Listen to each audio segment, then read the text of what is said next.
시청자 여러분 안녕하십니까? 사도행전 2024의 김유복 목사입니다. 어제에 이어서 오늘도 복음이란 무엇인가를 깊이 묵상해 보는 시간을 갖도록 하겠습니다. 형제들아, 내가 조상 다윗에 대하여 담대히 말할 수 있노니 다윗이 장사되어 그 묘가 오늘까지 우리 중에 있도다. 그는 선지자라. 하나님이 이미 맹세하사 그 자손 중에서 한 사람을 그 위에 앉게 하리라 하심을 알고 미리 본고로 그리스도의 부활을 말하되 그가 음부의 버림이 되지 않고 그의 육신이 썩음을 당하지 아니하시리라 하더니 이 예수를 하나님이 살리신지라. 우리가 다 이 일의 증인이로다. 하나님이 오른손으로 예수를 높이심에 그가 약속하신 성령을 아버지께 받아서 너희가 보고 듣는 이것을 부어주셨느니라.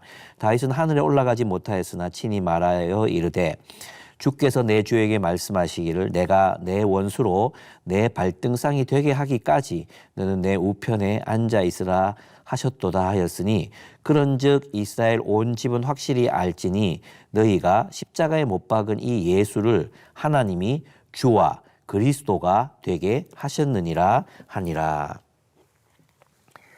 이스라엘은 하나님이 보내실 왕, 즉 그리스도를 기다려 왔습니다.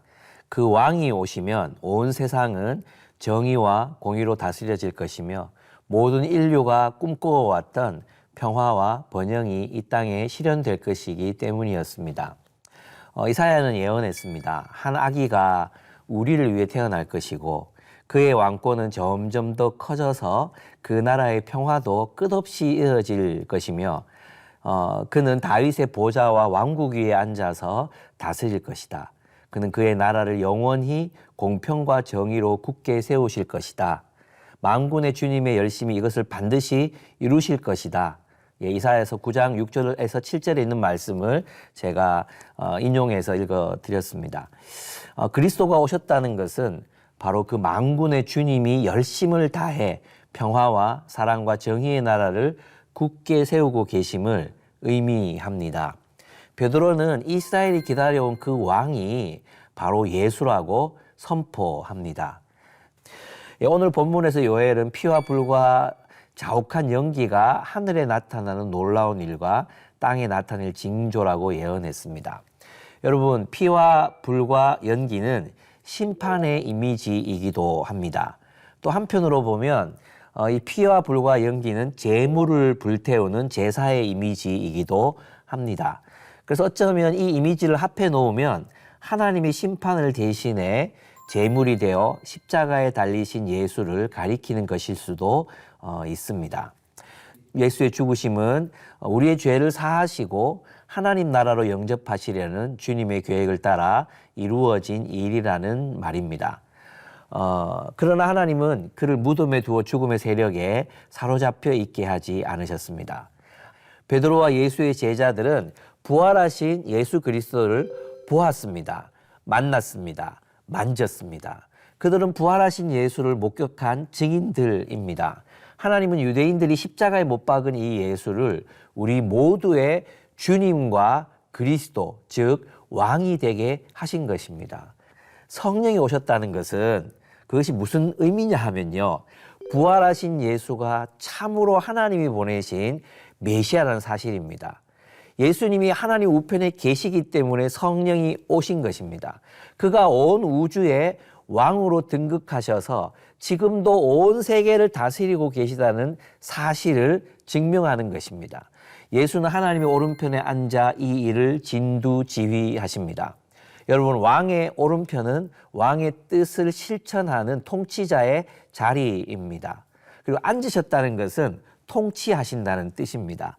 예수님은 마지막 원수인 죽음의 세력이 사망 선고를 받을 때까지, 죽음이 사망이라는 심판을 받을 때까지 왕노로 사실 것입니다. 하나님께서 그리스도를 통해 온 세상을 통치하고 계시다는 것은 그리스도인들로 하여금 하나님의 선교에 헌신하도록 이끕니다. 케이프타운 선언은 이렇게 말합니다. 우리는 세계 선교에 헌신한다.